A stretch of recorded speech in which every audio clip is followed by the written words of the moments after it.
Hello and welcome. I'm Chris Shelton, coming to you live from a blistering sunny day in San Jose, California. It's like a tongue twister for me. Here at our studios, Morning Green Healing Arts Center in downtown Willow Glen in San Jose, California. Today's topic: how to develop an attitude of gratitude. Because we have so much abundance in our life. Most of us have abundance in our lives, and we don't even realize how abundant we are. I mean, the mere fact that you were able to breathe and do some of the things that we do is just a fine example of that. So, one of the things that Dr. David, the chief minister from the Center for Spiritual Living here in San Jose, one of the things that he was talking about in talk earlier this week is about complaining. And people don't really realize how much they complain in a single day or how much they gossip. And in fact, in my book, Qigong for Self-Refinement, Total Health with the 5 Elements, in the very back of that book, besides the 5-element personality quiz, there's also what is known as a self-reflection checklist or a self-cultivation checklist. And if you go to the back of the book, you'll see that there's a number of items. Some of the items won't apply to you, obviously, like hopefully dealing with thieves or going to the dark side or whatever. But certain things will, like slandering other people, complaining about my life, the food I eat, the weather, or whatever. And believe it or not, when we complain like that, it actually deviates our energy, our life force chi, and depletes our chi. So the way that worksheet works is that there's a calendar on the top, 1 through 31 across the top, and each night what you need to do, make sure that your spouse or nobody else is next to you, because you don't want them looking over your shoulder saying, oh, you did that today. But honestly, take a conscious look at yourself and do an inventory on yourself every single day. And what's going to happen is that you're going to put a red mark next to an area where you observe that area, meaning that you're able to do it with no problem. Let's say lying or cheating, stuff like that. Maybe that's not something that you do all the time, or that's not something you do at all, that you put a red dot next to that. But let's say complaining about my life, the food, the weather that I eat, you'll see that if you did complain about somebody, or you did complain about the weather, or about the food, or about something, then what you would actually do is you'd actually put a black mark on that day. And what's interesting is that change comes gradually sometimes. And I know for myself, when I first started doing this self-reflection checklist years ago, when I was a butcher, I worked with a whole bunch of guys, and it was a lot of fun, and a lot of testosterone, and a lot of beef hanging everywhere. And wait, I don't know if I should have said that. Anyways, it was hanging beef. It was just a totally different environment. So I didn't realize it, but I was when I would talk, I would speak like every other word was F in this, F in that, F in this, F in that. So it wasn't until my abuelita, my grandmother, had actually said to me, Chris, you realize that you're when you talk with so much profanity, and I didn't realize I was doing this.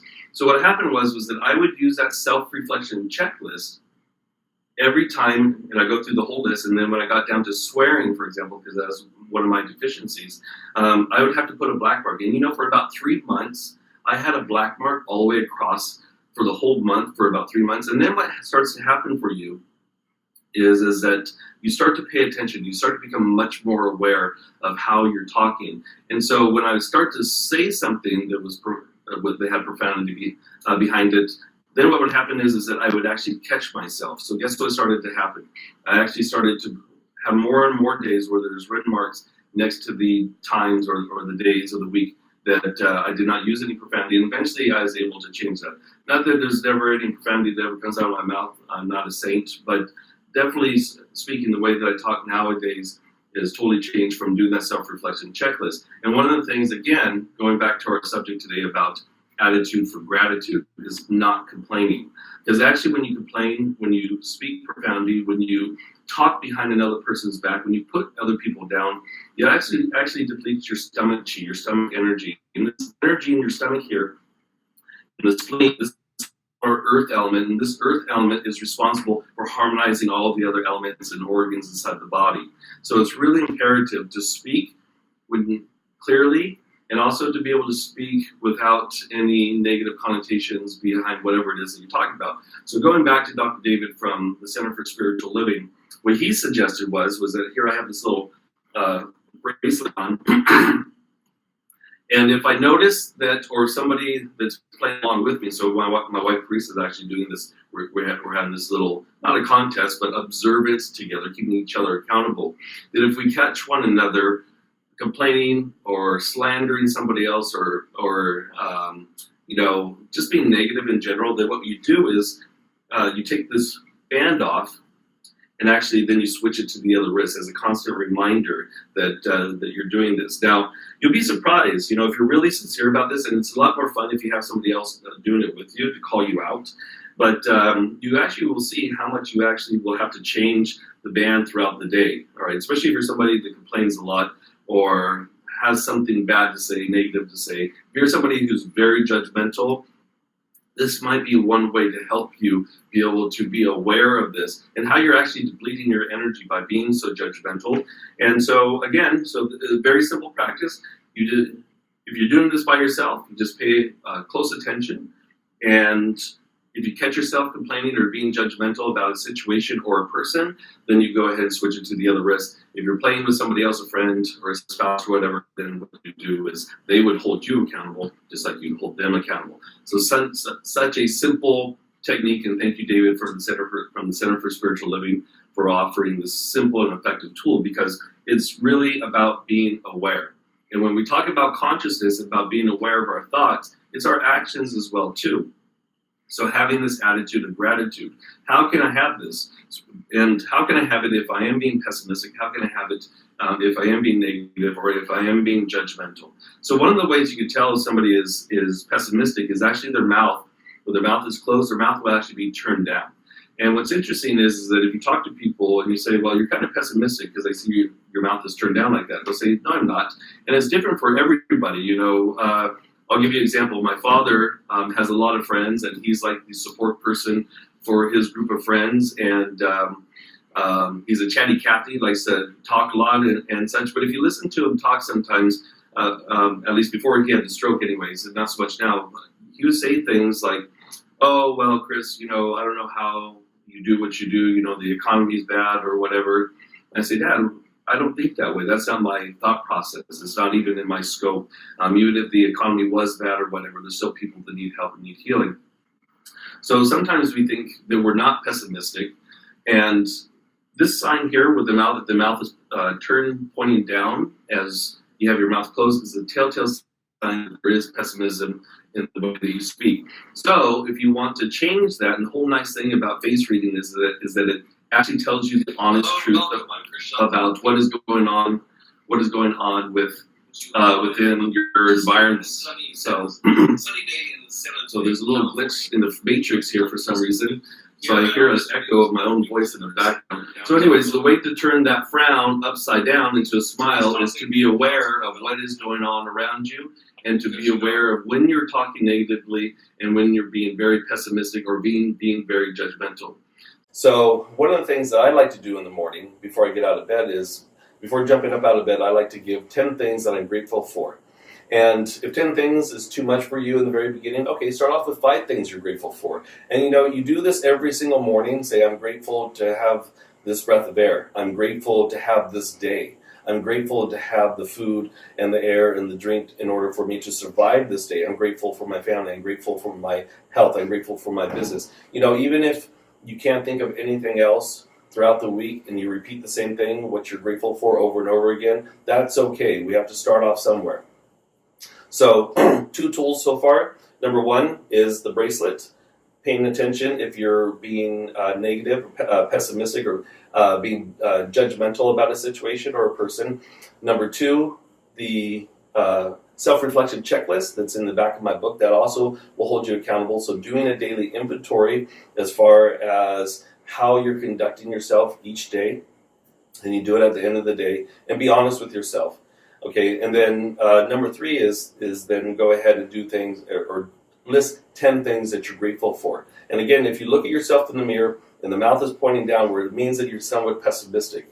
There may be a pessimistic quality about you. Another way to tell if somebody is skeptical or very critical about themselves or other people is if their eyes are very squinted and small. The smaller the eyes are, And the deeper set the eyes are, that means that the person is, number one, very hard on themselves. So it means that you need to lighten up on yourself, give yourself some love and some grace and some space to grow and to learn. But also, too, it means that you're very judgmental, not too trusting of other people. All right. I used to be like this. If you went back to my childhood, how unstable my childhood was, you could understand why I didn't trust people. I didn't trust people for a long period of time simply because of how my upbringing was and the people that was in my network, my family network and close friends of the family and such, for which created the skepticism and this mistrust. So nowadays, I'm pretty trusting. I have a keen sense of a no bullshit attitude. I could read stuff pretty quickly, but as far as just not trusting people right off the bat, that has changed. Why? Because I chose to make a conscious decision to take each day as for this day and not going back into the past and what other people said or what other people did to me. And guess what started to happen? Actually, my eyes started to open up more and more. So if you're somebody whose eyes are really wide open, we call those cow eyes. A person with cow eyes, the problem could come up with them that they actually trust too much, right? And so they could also blurt things out at inappropriate times, but they also trust too much, and so maybe their boundaries are a little bit weaker. So your face tells you what your personality is like, what kind of traumas that you've been through. And last week we were talking about the nostrils. We were talking about tithing, giving back 10%. And not only giving back 10% to your local church or organization like Saving the Sea Lions or whatnot, or Saving Our Beaches, but also something as simple as turning off the lights when you leave or exit, let's say a hotel or a bathroom. Let's say you're in a restaurant, turning off the light switch in the bathroom. And some people would say, well, the restaurant then saves money. And the bottom line is, who cares if the restaurant saves money? But what it does for you is that it helps your self-worth and your self-dignity by having this conservative attitude of giving back. So this is also a way of showing your gratitude as well, too. Going back into what we were talking about last week. And tithing 10% of your earnings is such a great way. And it's a tithing that should be conscious, and you should be doing this with the intention that this is going out to serve whatever organization or whatever group of people that you intend for it to serve in the best and positive way. And when you do have this idea that, I am going to be a part, I am going to take my accountability, my role in my life, and play a role as far as, let's say, if I leave the hotel room, I'm not going to leave it a mess and just assume, housekeeping is going to come later on. Part of my bill is to pay for housekeeping and clean it up. I talked about this last week. When you take the initiative to go ahead and pick up after yourself, then what will happen is that this helps to develop what is known as being gracious and also being able to give back. And this builds your self-dignity, and this builds your self-respect. And this helps to build your character, and we all want to have a strong character. So what else can we do then in order to be more gracious or demonstrate more gratitude? Well, one of the things you could do, because the eyes, I was talking about the eyes, if you have squinty eyes, then the squinty eyes actually represents the fire element or the heart. And also the mouth. The mouth is which the words that you speak and also the words that come into you. This connects back to your stomach and spleen. So two of the moves that you can do, first is the heart move, and what we're going to do is we're going to begin by pulling down the heavens 3 times, standing in our Wuji posture. Inhale and exhale. Inhale, exhale, pulling down the heavens. Inhale and exhale. Okay, so there's 2 ways to do this move. The easier way is like you're cradling a baby. Then I'm going to shift, and I'm going to press, and press, and press. So I'm going to inhale into the heart. So if there's areas in my life, for example, where they created this skepticism or this judgmental attitude, then I'm going to focus on those situations. Inhale, imagine a pink cloud filling up into the heart. And then as I exhale, I'm going to release and push out like a dark cloud out through the pinkies in particular, because this is where the heart meridian ends, and it connects with the small intestine meridian. Inhale and exhale. So inhale, exhaling. And again, I'm going to focus on allowing for that negativity to leave out the hands like a dark cloud, going several feet away from the body and deep into the ground. Now, if you want a little bit fancier way to do it, then you'd hold a ball and then you turn and press. Inhale in the middle, exhale.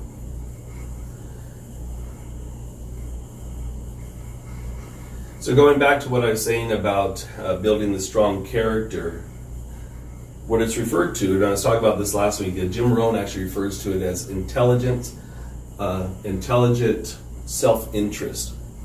And what does that mean, intelligent self-interest? That means that you consciously do something that benefits the whole, no matter how small it is, and it doesn't matter if everybody else is doing it. You do it because it helps to build your self-value, your self-worth. If you're stingy, and one of the things I talked about last week is that you tell somebody's very stingy with their money and their energy because their nostrils will be very small. If you're stingy like that, the way to practice and to change that is to learn to let go. Let go, you hear it a lot, let go, let God. And you build this intelligent self-interest of giving back, letting go of control.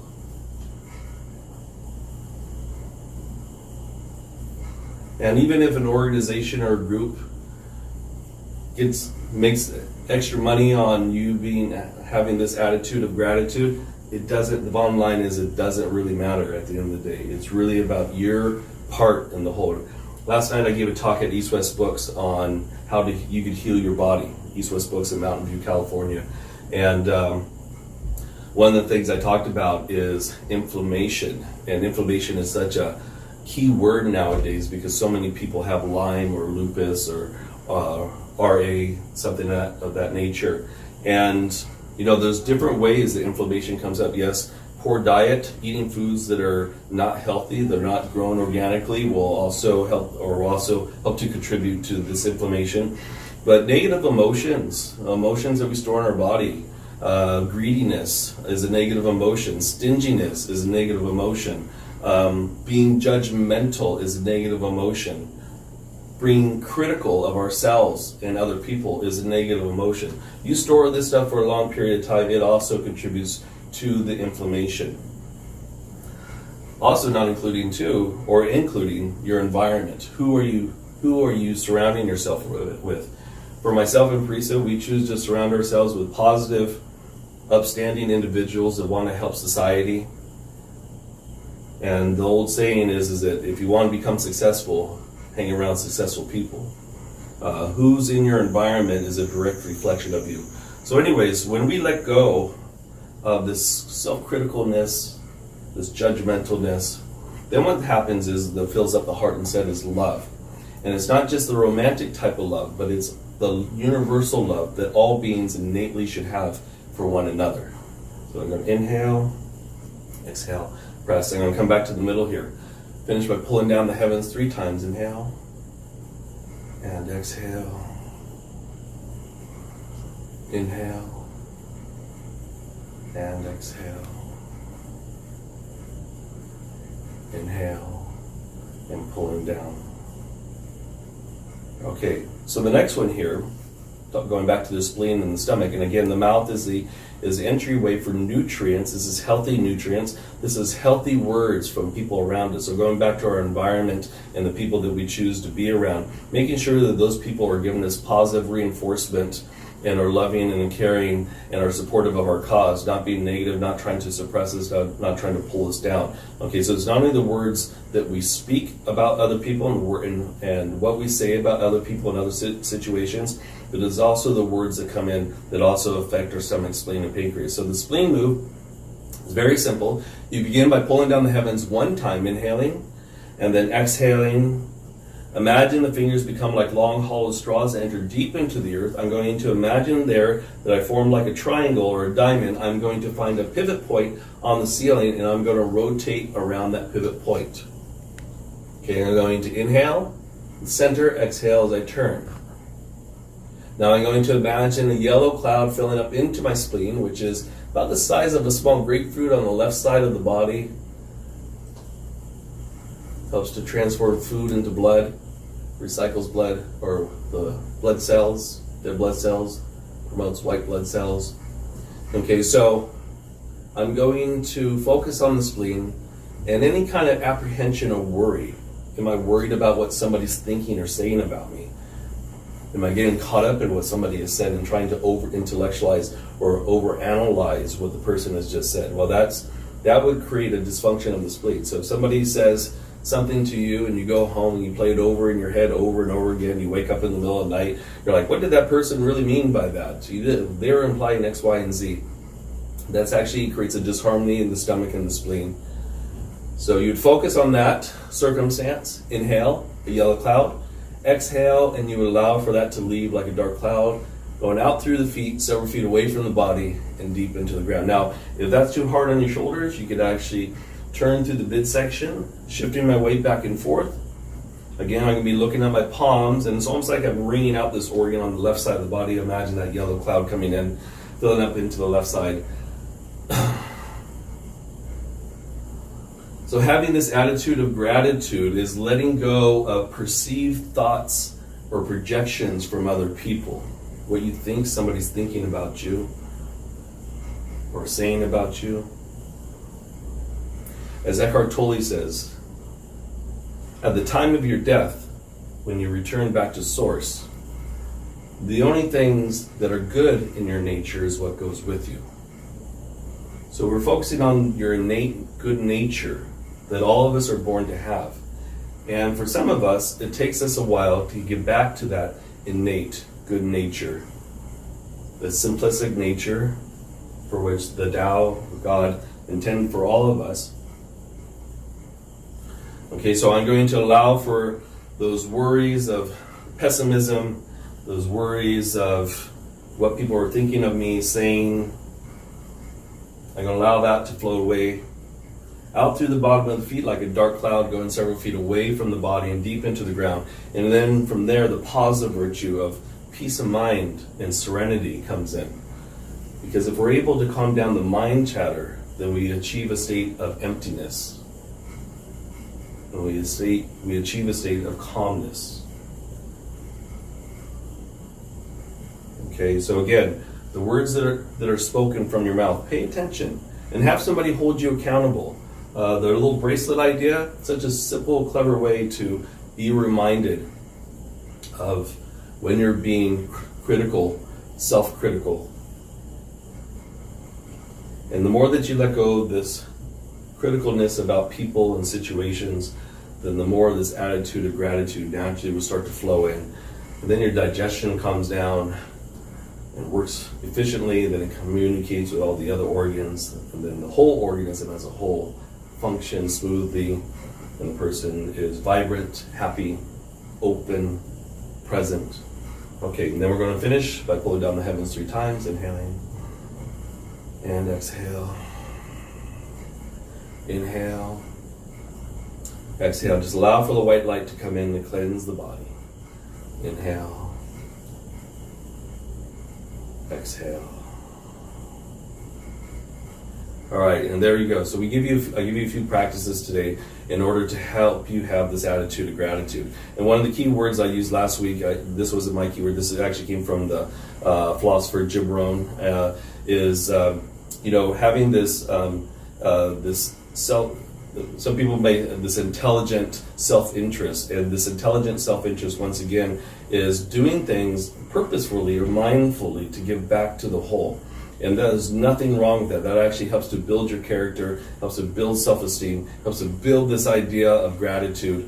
Okay, so we have the bracelet I gave you inside my books, Qigong for Self-Refinement, Total Health with the 5 Elements, is the self-reflection checklist. You can go and do that. Key is that you should do it every single day. And if you want more copies of that self-reflection checklist, like you're like, Chris, you know what, This thing is perfect for me to help me transform myself in a gradual way. Please click on the link below and we'll go ahead and send you out a PDF copy, and then you can print up as many of those as you want and give it to your family and friends, especially if they lack the attitude of gratitude. Okay, so we have that. Waking up in the morning, looking at yourself in the mirror and saying 10 things or 5 things that you're grateful for, having your health, having this day. One of the things from the Our Father, the one part of this says, give us this day our daily bread. What that really means is that give us this life today. Be grateful for this life today and give me what I need for today to survive and to be healthy and happy. Who knows what tomorrow is going to bring? Okay, so I gave you the spleen move because, again, your spleen and stomach is where the words that you speak, whether positive or negative, leave, and also positive or negative influences come into you from other people. Also the heart move, because the heart is the emperor, empress of the body, and that organ actually reflects in the eyes. And if you have small, squinty eyes, then it tends to mean that you're not trusting, you're pessimistic, can be pessimistic, and also very hard on yourself. And also the downturned mouth shows that you're pessimistic. So whole bunch of little simple tools, and that is our mission, is to give you simple tools and to understand that energy is energy, and it manifests in so many different components of our life. It's just something that we forget about. And what these little clips are that we're doing every single Wednesday at 10 or 11 o'clock is to give you these tools to empower you, and just to be a gentle reminder, knock on the back door, like, yes, maybe it's not so good for me to be so self-critical or to be criticizing other people or to be judgmental, and maybe it is something I need to do. I've forgotten that I need to be grateful for what I have. And even if what you have appears to be minute at this period in time in your life, just be grateful for what you have, or for having this life, because there's only one life, or during this lifetime anyways, that you have. So you might as well live it to its fullest, and give and be happy, spread the love, spread the wealth, give the 10%, tithe back to your community. And until next time, I am Chris Shelton. I will see you later.